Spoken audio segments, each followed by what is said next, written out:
खबर छतरपुर से है, जहां मध्य प्रदेश सरकार द्वारा किसानों को आर्थिक रूप से सशक्त एवं समृद्ध बनाने के लिए भावांतर योजना प्रारंभ की गई है, जिसका फायदा सोयाबीन का उत्पादन करने वाले कृषकों को मिलेगा। शुक्रवार को शहर के ऑडिटोरियम में किसान संगठनों और पंजीकृत व्यापारियों के साथ बैठक का आयोजन किया गया, जिसमें सभी को भावांतर योजना के फायदे एवं क्रियान्वयन की जानकारी दी गई। तदुपरांत छतरपुर विधायक ललिता यादव एवं कलेक्टर पार्थिव जायसवाल ने योजना के प्रचार प्रसार के लिए कलेक्टर रैली को हरी झंडी दिखाकर रवाना किया। रैली ऑडिटोरियम से शुरू होकर आकाशवाणी तिराहा बस स्टैंड होते हुए कृषि विभाग के कार्यालय में समाप्त हुई। जितेंद्र सिंह की रिपोर्ट।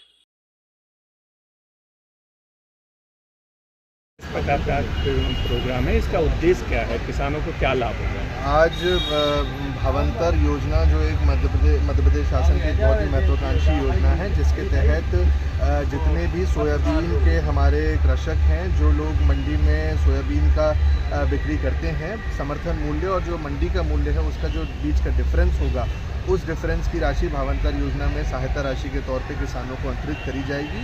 ये एक बहुत ही महत्वाकांक्षी योजना है। मध्य प्रदेश शासन ने अभी हाल ही में इसका शुभारंभ किया है। उसके पंजीयन 3 तारीख से 17 तारीख तक सभी पंजीयन केंद्रों में सभी CSC MP ऑनलाइन पे किए जा सकेंगे और उसके बाद 24 अक्टूबर से मंडियों में जो किसान इसकी बिक्री करेंगे वो इस योजना का लाभ ले पाएंगे।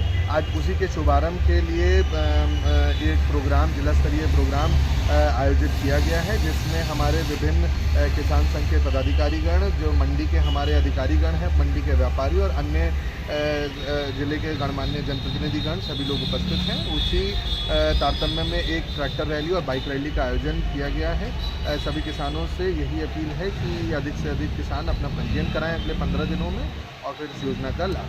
कौन से किसानों का और किस प्रकार से इसका जो किसान जिले में सोयाबीन का उपज करते हैं, उनके पंजीयन के बाद उनके रकबे का सत्यापन किया जाएगा और उन्हीं किसानों को इस योजना का लाभ दिया जाएगा। कुछ दिन पहले हमारे प्रदेश के मुख्यमंत्री डॉक्टर मोहन यादव जी ने भावांतर योजना का शुभारंभ किया था। आज छतरपुर जिले में विधिवत भावांतर योजना का शुभारंभ हुआ। किसानों को जागरूक करना, किसान इसका पंजीयन कराएं और साथ ही जो समर्थन मूल्य होगा और मंडी में जो किसान सोयाबीन की बिक्री करेंगे, बेचेंगे, उसकी जो अंतर की राशि होगी वो हमारी सरकार देगी। ये बहुत ही सराहनीय योजना है। हम सब जानते हैं कि मध्य प्रदेश सरकार और केंद्र सरकार ने किसानों के लिए बहुत कुछ किया है। हम चाहे सम्मान निधि की बात करें या अन्य योजनाएं हमारे किसान भाइयों को इसलिए लॉन्च की, इसलिए चल रही हैं कि किसानी जो है घाटे का सौदा न रहे, फायदे का सौदा रहे। किसान भाई समृद्ध हो, भारत समृद्ध हो, देश समृद्ध हो, मध्य प्रदेश समृद्ध हो। धन्यवाद। 500 के करीब का समर्थन मूल्य है। एक मॉडल रेट हर जिले की सभी मंडियों में जो एवरेज रेट चल रहा होगा उसके हिसाब से तय किया जाएगा।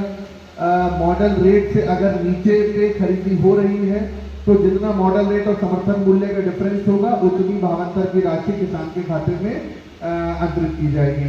और अगर मॉडल रेट से ऊपर किसान का मूल्य, किसान की उपज बिक रही है तो उस किसान के जो फसल के मूल्य है और समर्थन मूल्य के बीच के डिफरेंस की राशि समर्थन भावांतर की राशि के तौर पे उसके खाते में अंतरित की जाएगी। इसमें सभी व्यापारियों से ये अनुरोध है, जैसे आपने अभी कहा कि इस योजना की बहुत अच्छी मंशा से योजना लागू करी गई है, परंतु पूर्व में भी इस प्रकार की कुछ शिकायतें प्राप्त होती हैं कि जो किसान वास्तव में फसल नहीं उगाते हैं परंतु इस योजना का लाभ लेने के उद्देश्य से गलत प्रैक्टिसेस चल जाती हैं। कई बार बिना उपज के वो फसल विक्रय करने के दस्तावेज तैयार कर देते हैं या इस तरीके की कोई शिकायतें अगर प्राप्त होंगी तो निश्चित तौर से जो भी उस गलत प्रैक्टिस में इन्वॉल्व होंगे उनके ऊपर कड़ी कार्रवाई करी जाएगी। ये बात आज इस मंच के माध्यम से मैं बता रहा हूँ। दूसरी बात जो आपने कही कि फसल जो है वो FAQ मानकों के अनुरूप ही ली जाए, बिल्कुल ठीक है। तो इसके लिए किसान संघ के जो पदाधिकारी हैं उनसे भी मेरा ये अनुरोध रहेगा कि आप भी अपने लेवल पे इस चीज का प्रचार प्रसार करें कि इसका पर्याप्त प्रचार प्रसार करें कि जो हमारी फसल आ रही है वो FAQ के मानकों के अनुरूप आए। इस बार बारिश थोड़ी ज़्यादा हुई है तो मुझे लगता है कटाई में भी अभी थोड़ा सा समय लगेगा और अक्टूबर के अंत तक मैं उम्मीद कर रहा हूँ कि फसलें आने की संभावना रहेगी। बताएं किसान संघ के कब तक फसल आने की संभावना है मंडियों में? क्योंकि इस बार थोड़ा सा बारिश ज़्यादा हुई है तो निश्चित तौर से अभी फसल सूखने की स्थिति नहीं आई होगी, तो इसलिए अभी 3 से 17 तारीख तक तो इसका पंजीयन होगा। उसके बाद 24 अक्टूबर से किसान की जो फसल होगी वो मंडियों में जो विक्रय होगी उसके आधार पे उसका 2 महीने तक उसकी खरीदी चलेगी। जितने भी व्यापारी हैं इसमें ये भी सुनिश्चित करें कि जो मंडी में बोली लगती है उसमें पूरी तरीके से पारदर्शिता रहे। जो कार्टेल बना के रेट डाउन करने का जो एक वो रहता है, एक प्रैक्टिस रहती है, वो कहीं पे भी निकली ना है। और पूरी तरीके से जो एक ओपन मार्केट का कंपटीशन होता है कि सभी व्यापारी उसमें पार्टिसिपेट करें ताकि किसान को एकदम सही मूल्य अपनी फसल का मिल सके और इस योजना का लाभ भी, इस योजना के ऊपर जो शासन का भार आता है वो भी कम हो, ये भी हमारा उद्देश्य है। तो इसलिए जो भी बोली लगाई जा रही है उसमें पूरी तरीके से पारदर्शिता रहे। कुछ दिन पहले हमारे प्रदेश के मुख्यमंत्री डॉक्टर मोहन यादव जी ने भावांतर योजना का शुभारंभ किया था। आज छतरपुर जिले में विधिवत भावांतर योजना का शुभारंभ हुआ। किसानों को जागरूक करना, किसान इसका पंजीयन कराएं और साथ ही जो समर्थन मूल्य होगा और मंडी में जो किसान सोयाबीन की बिक्री करेंगे, बेचेंगे, उसकी जो अंतर की राशि होगी वो हमारी सरकार देगी। ये बहुत ही सराहनीय योजना है।